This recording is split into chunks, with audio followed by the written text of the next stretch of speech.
야, 언니가 10년을 더 살아보니까 사람은 앞으로만 가더라. 어디 걸려서 자빠지고 잠깐 멈출 수는 있어도 절대 뒤로는 안 가. 넌 못 느껴도 계속 앞으로 가고 있는 중이니까 걱정하지 마. 당분간은 혼자 벅차서 그래. 주에 며칠씩이라도 안 돼? 내가 다녀보니까 대학 굳이 안 나와도 돼. 수능 공부할 시간에 다른 거 하는 게 나을 수도 있어. 네, 보신 것처럼 박보영 씨가 이 미지의 서울이라는 드라마에서 쌍둥이로 1인 2역을 했어요. 언니가 미래, 그리고 동생이 미지인데, 미래는 좀 더 차분하고 약간 이지적인 느낌이라면, 미지는 좀 밝고 털털한, 예, 장난기 많고, 예, 그런 스타일이에요. 물론 일란성 쌍둥이 설정이기 때문에 뭐 목소리 자체가 다르거나 뭐 박보영 씨도 일부러 막 목소리를 엄청 다르게 내지는 않은 것 같아요. 하지만 이 같은 음색을 가지고도 톤 높이도 뭐 그렇게 다르지 않음에도 불구하고 이 분위기가 얼마나 달라질 수 있느냐. 뭐 어조라든지 표정이라든지 여러 가지 연출에 따라서 어떻게 목소리의 느낌이 달라지는지를 함께 알아보려고 합니다. 자, 그래서 이 박보영 씨의 1인 2역 연기를 통해 보는 목소리 연출의 힘에 대해서 오늘은 다뤄볼 텐데요. 아마 지금 보시는 분들 중에는 나는 너무 밝고 좀 어린 톤이라서 조금 더 차분하고 성숙한 톤이 필요해. 이런 분이 있을 수도 있고요. 반대로 나는 좀 딱딱하다는 얘기를 좀 들어서 좀 더 생기 있고 좀 친근한 어투를 가지고 싶어. 이런 분들도 있을 수 있을 것 같아요. 그래서 이 두 가지를 왔다 갔다 하면서 함께 다뤄보겠습니다. 저는 이 미지 미래 연기를 보면서 약간 온도가 좀 떠올랐어요. 그래서 왜 우리 목소리에도 그 퍼스널 컬러가 있다라고 또 하시는 분들도 계신데 저는 이제 목소리의 온도 라고 생각을 했을 때 일단 언니 미래는 조금 차가운 톤이고요. 동생인 미지는 조금 따뜻한 톤이에요. 일단은 좀 더 긴 영상으로 한번 보도록 하겠습니다. 먼저 동생인 미지. 사실상 이 드라마의 주인공이기도 하죠. 미지의 목소리와 또 표현 한번 보시죠. 아, 대학. 수능 봐서 가는 그 대학교. 나 너 대신에 공사 다닐 때 처음에는 진짜 엄청 무서웠거든? 하는 말도 다 외계어 같고 다른 사람들도 다 너무 똑똑해서 말 섞기도 겁나고. 근데 사장 보고 한답시고 좀 공부했더니 살짝 알아듣겠더라? 뭐 대단한 말 하나 했더니 별것도 아니더만. 그때부터 별로 안 무섭더라고. 야, 벌써부터 겁을 주고 그래. 씨, 할머니 얘 봐. 지 공부 잘한다고 동생 막 무시해. 야, 언니가 10년을 더 살아보니까 사람은 앞으로만 가더라. 어디 걸려서 자빠지고 잠깐 멈출 수는 있어도 절대 뒤로는 안 가. 넌 못 느껴도 계속 앞으로 가고 있는 중이니까 걱정하지 마. 네, 네, 보시다시피, 이제 미지 같은 경우는 이제 음의 고저도 많고, 언니가 살아보니 그렇더라. 할머니 얘가 그래. 뭐 이런 식으로 좀 감정 표현도 좀 많은 편이죠. 자, 그래서 좀 귀엽고 밝은 느낌을 줍니다. 자, 반면에 이제 미래, 언니 미래는 굉장히 모범생이고 막 전교 1등을 도맡아 하는 그런 캐릭터예요. 자, 한번 보겠습니다. 달릴까봐 본인이 관둔 거잖아요. 바쁘시다고 들었는데 매번 이렇게 직접 감사합니다. 아니요, 저 갈 데가 있어서. 그럼. 지금이야 괜찮은데 또 모르지.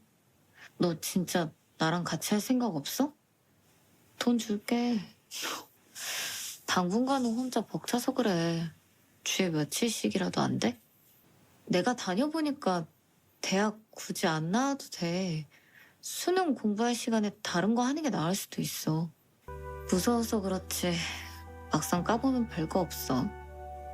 까보면 대학도 실망할 수도 있어. 근데 가보고 실망하는 게 낫지. 난 찬성.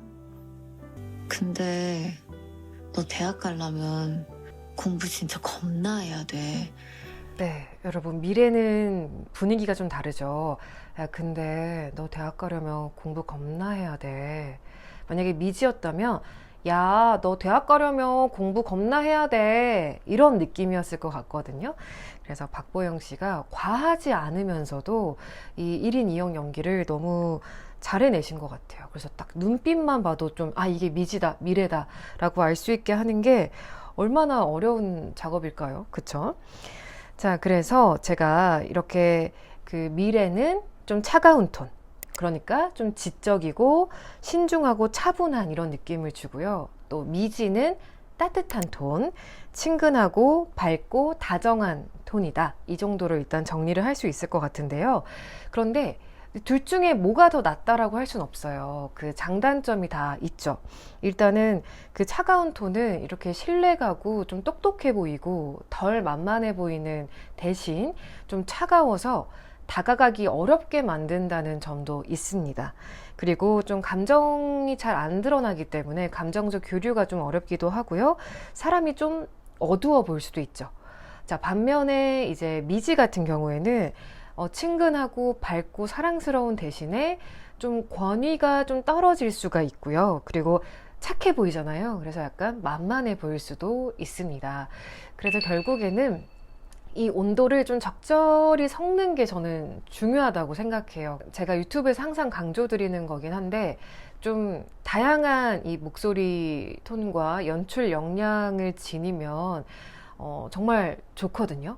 그래서 이 좀 차가움이 필요할 때는 차가운 톤으로 말할 줄 알고 좀 따뜻함이 필요할 때는 뭐 일상이라든지 뭐 사랑하는 사람과 뭐 친구와 있을 때라든지 그럴 때는 좀 따뜻한 톤을 쓰고 예, 이렇게 좀 찬물과 따뜻한 물을 냉탕 온탕을 좀 왔다 갔다 하는 게 좀 필요합니다. 자, 그리고 어떤 성격에 따라서 이 찬 느낌과 따뜻한 느낌을 적절히 배합하는 것도 필요하겠죠.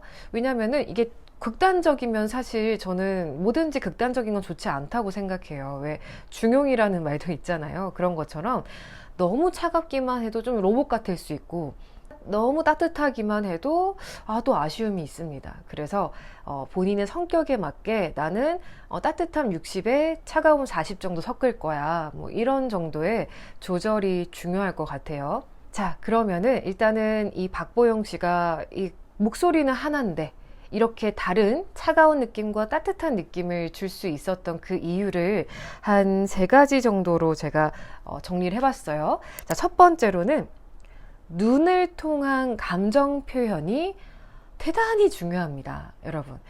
만약에 같은 대사라고 치면은 안녕하세요, 반갑습니다 라고 하면은 아마 언니 미래 같은 차가운 미래 같은 경우에는 안녕하세요, 반갑습니다 이 정도일 것 같아요. 그런데 이제 미지 같은 경우는 안녕하세요, 반갑습니다 이런 느낌일 거거든요. 어디가 달라요, 여러분? 뭐 음높이도 물론 다르지만 눈이 달라요. 그래서 좀 차가운 톤, 좀 담백하고 좀 건조한 톤이려면은 살짝 눈에 힘을 풀어야 됩니다.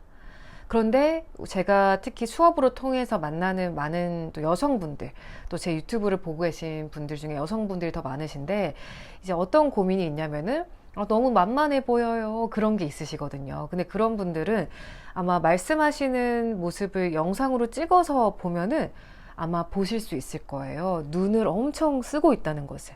안녕하세요. 혹시 계좌이체 될까요? 네. 약간 이런 식으로 눈으로 나는 착해요, 무해해요 라는 사인을 계속 보내고 있거든요. 그러면은 내가 좀 뭔가 저 사람이 좀 만만해 보일 수 있는 그런 게 또 있죠. 자, 그렇기 때문에 만약에 내가 따뜻한 미지과에 가깝다, 근데 이게 좀 고민이다 라고 하신다면은 눈 쪽을 조금 힘을 좀 풀고요. 약간 미동이 좀 없을수록 더 만만하지 않게 보일 수 있어요. 그래서 그거는 지난번에 미리 말씀드렸었는데요. 이거를 그거는 지난번에 미리 말씀드렸었는데요. 이거랑 그거는 지난번에 미리 말씀드렸었는데요. 이거랑 느낌이 다르잖아요. 그래서 눈과 눈썹을 조금 덜 착하게 유지하는 게 중요합니다. 근데 반면에 나는 좀 차가운 미래과다. 그래서 사람들이 좀 로봇 같다라고 하고 감정 표현이 좀 덜 돼서 좀 내 말에 상처를 받는다고 한다. 그렇다면은 눈을 좀 쓰셔야 돼요. 그러면은 같은 말을 해도 난 그게 좀 아쉬워요 라는 말을 해도요, 좀 표정 없이 말하면 전 그게 좀 아쉽고요. 이거랑 약간 쓰잖아요. 저는 그게 좀 아쉽고요. 약간 이런 느낌이 돼요. 그래서 똑같이 조금 내용은 좀 차갑더라도 그 상대방에게 가닿기에는 훨씬 따뜻하게 느껴지거든요. 그래서 이 눈과 눈썹 표정을 쓰는 게 중요합니다. 아닌데요. 이거랑 아닌데요. 그건 아닌데요. 약간 이거랑 차이를 두시면 된다라는 점 기억해 주세요. 추가적으로 하나 좀 짚고 싶은 부분은 이 눈썹과 눈 표정을 많이 쓰시는 분들은 이 상체라든지 몸도 좀 많이 쓰실 거예요. 예를 들면은 어떡하죠? 너무 죄송해요. 이런 느낌이 되는 거예요. 근데 이거를 좀 내가 좀 권위를 좀 세우고 싶다. 그러면 똑같은 말을 하더라도 어떡하죠? 죄송해요. 이렇게 되는 거예요. 그러면은 이 상체도 좀 덜 움직여야 되고요. 이 고개 같은 것도 이렇게 흔들흔들 거리게 된단 말이에요. 이걸 딱 잡는 게 필요합니다. 두 번째로는 풍성어조냐, 담백어조냐, 이렇게 또 나눌 수가 있겠습니다. 당연히 이제 차가운 미래가 담백어조이겠죠. 그리고 따뜻한 미지가 풍성어조가 될 건데요. 아주 쉬워요. 그러니까 그 어조나 억양이 롤러코스터처럼 이렇게 풍성하게 올라가기도 했다가 내려가기도 했다가 왔다 갔다 하느냐, 아니면은 어조가 이렇게 반듯하게 담백하게 이어지느냐, 이 차이라고 보시면 돼요. 그래서 나는 좀 덜 만만해 보이고 싶다라는 분이 계신다면은 이 억양의 그 차이를 좀 깎으셔야 돼요. 위아래를.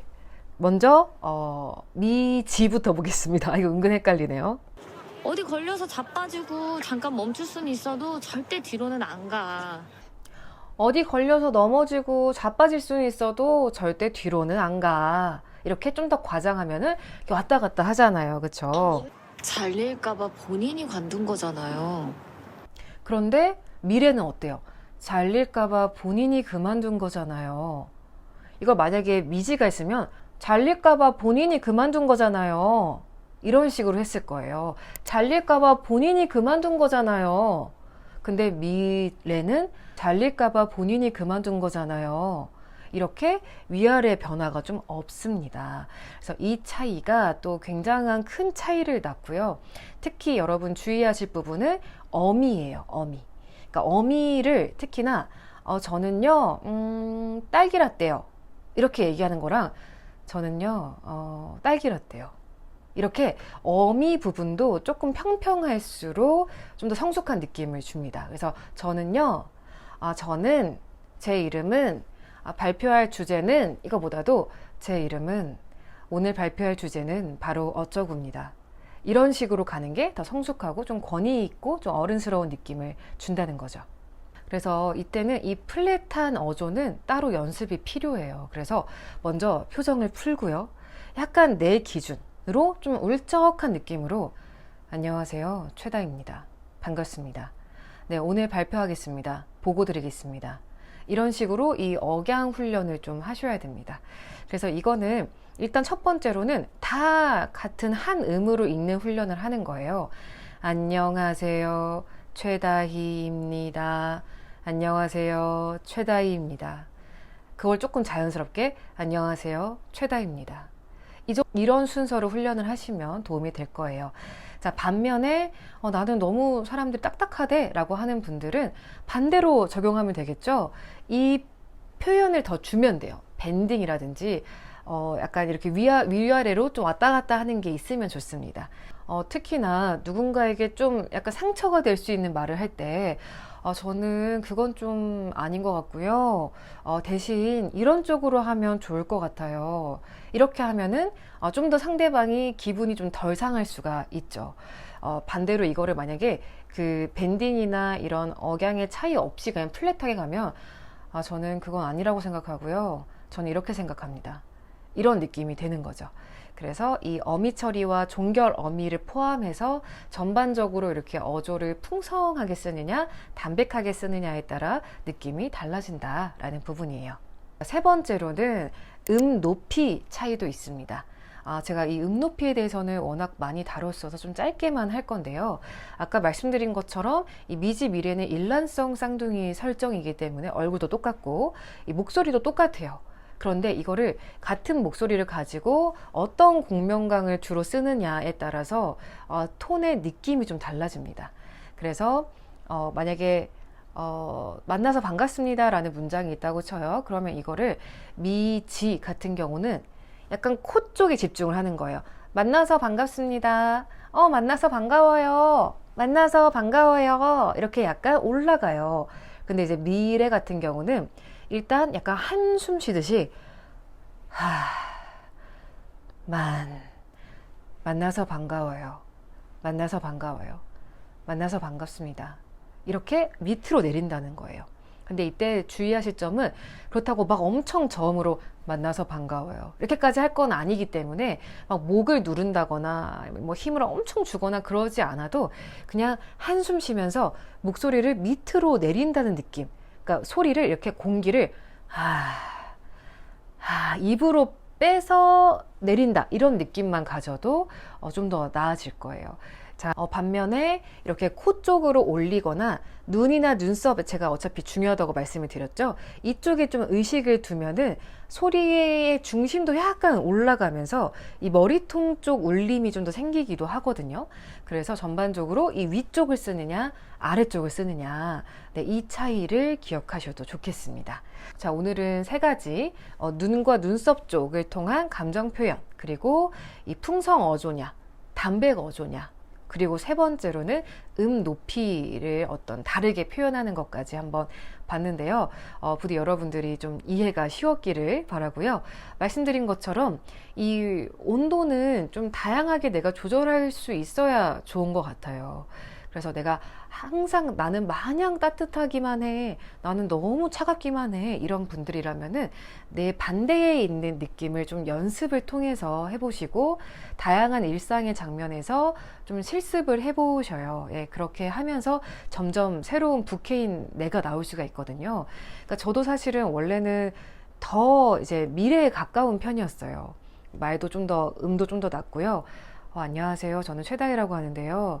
약간 이렇게 말하는 편이었는데, 저는 이제 아침 라디오라든지 뭐 퇴근 시간대 라디오 이런 거를 하면서 좀 더 이렇게 좋아졌어요. 이게 좀 톤이 올라가고 좀 표현이 좀 풍부해졌거든요.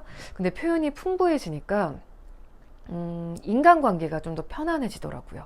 그러니까 저를 표현하는 것도 좀 쉬워지고 어떤 제 의사를 밝히거나 감정을 교류하는 것도 좀 더 쉬워지더라고요.